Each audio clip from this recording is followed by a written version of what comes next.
We've all been there, right? That moment you realize you're arguing with a total brick wall?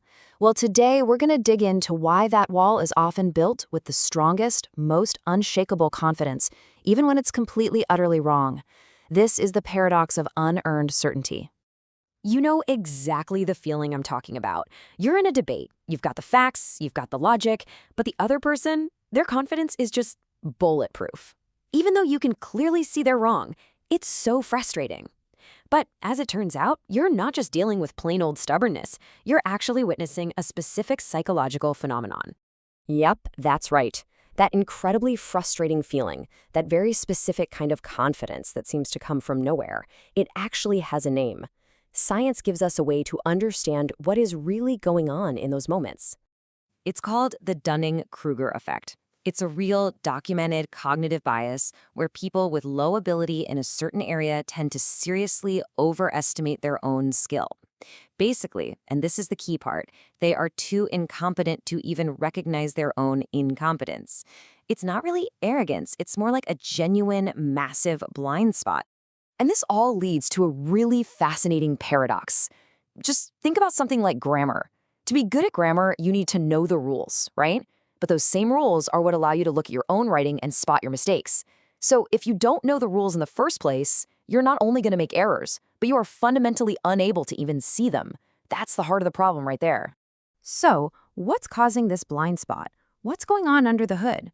Well, the first ingredient is a way of thinking called cognitive rigidity. This is pretty much the foundation that all that unearned certainty is built on. Cognitive rigidity is, well, it's exactly what it sounds like. It's a stiff, inflexible way of thinking.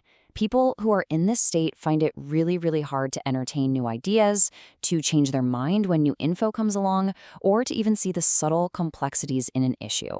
For someone with this kind of rigid mindset, the world gets sorted into very simple boxes.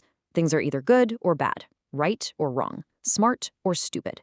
There is absolutely no room for, well, it depends, or that's an interesting point, but what about this?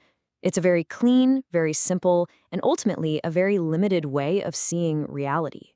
And when you miss all those shades of gray, the nuance, the exceptions, the different ways of looking at things, it becomes super easy to be certain. I mean, why would you ever doubt yourself if you believe every single question has a simple, black or white answer and you've already picked a side? This is where that unshakable confidence really comes from. Okay, so we've got an inability to see our own mistakes. We've got a rigid black and white worldview. So what's the final piece of this puzzle? Well, it's all about where you place the blame when things inevitably go wrong. This is what's known as having an external locus of control. It's the belief that your life is basically controlled by outside forces.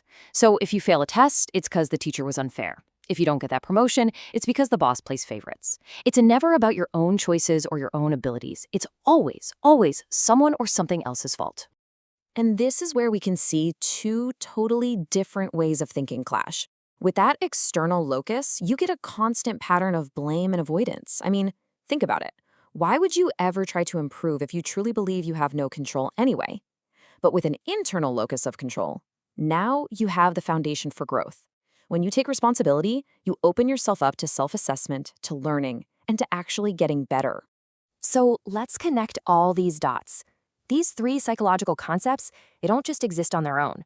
They all work together. They feed off each other to create this perfect storm of totally misplaced confidence. It really boils down to this recipe for false confidence. You start with a big dose of the Dunning-Kruger effect, so you literally don't know what you don't know. Then you stir in some cognitive rigidity, so you can't even consider the possibility that you might be wrong.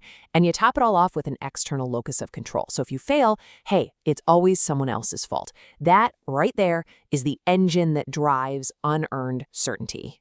And that brings us to the final and maybe the most important question of all.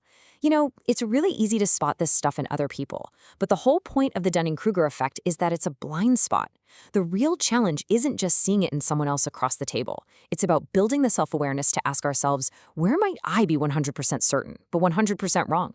How do I check my own certainty? Definitely something worth thinking about.